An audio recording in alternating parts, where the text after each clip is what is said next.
L'abbaye de la Sauve-Majeure, fondée en 1079 par le duc d'Aquitaine et Gérard de Corbie, elle comptera jusqu'à 300 moines à son apogée.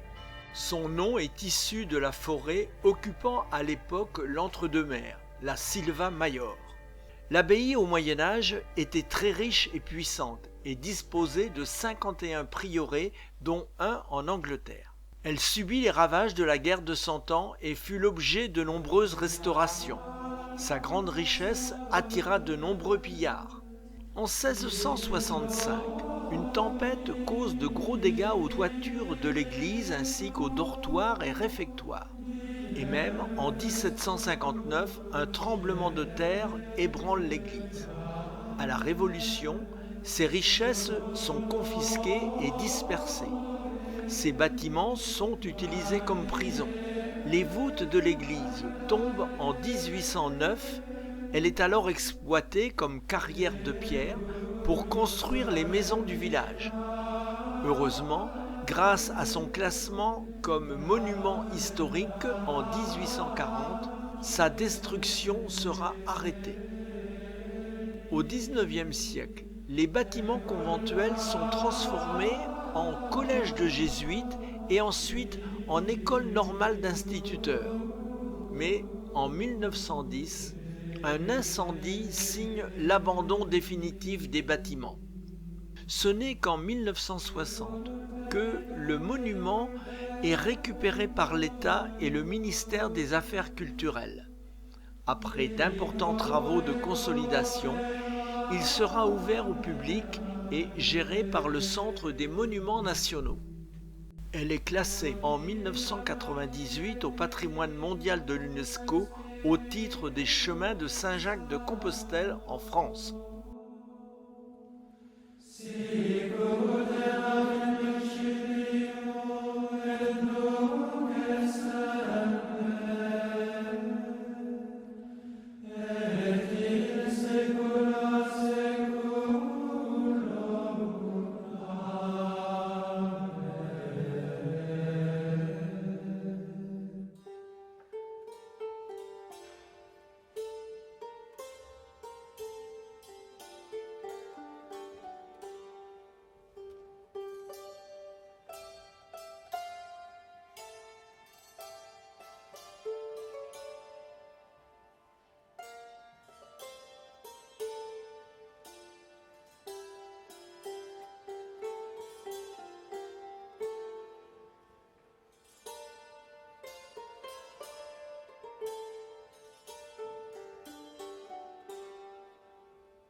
Là encore, des chapiteaux remarquables décorent les retombées des arcs des 3 grandes fenêtres de l'abside.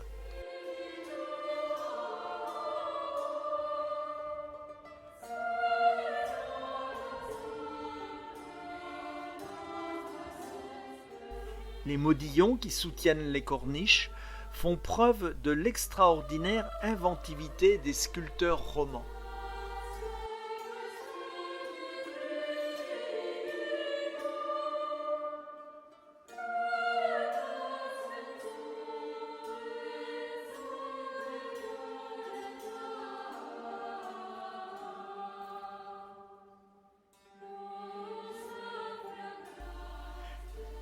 C'est le lieu où les moines se réunissent pour y entendre la lecture d'un chapitre de la règle de saint Benoît et discuter de la vie de la communauté.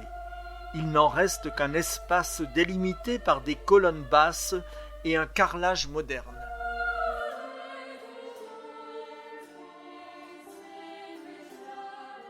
Le cloître est adossé au mur sud de l'église.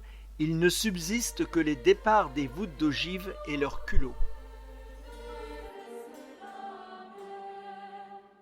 Seul subsiste son mur sud du XIIIe siècle, ouvert de 3 baies géminées. À l'origine, il comprenait 6 travées voûtées d'ogives.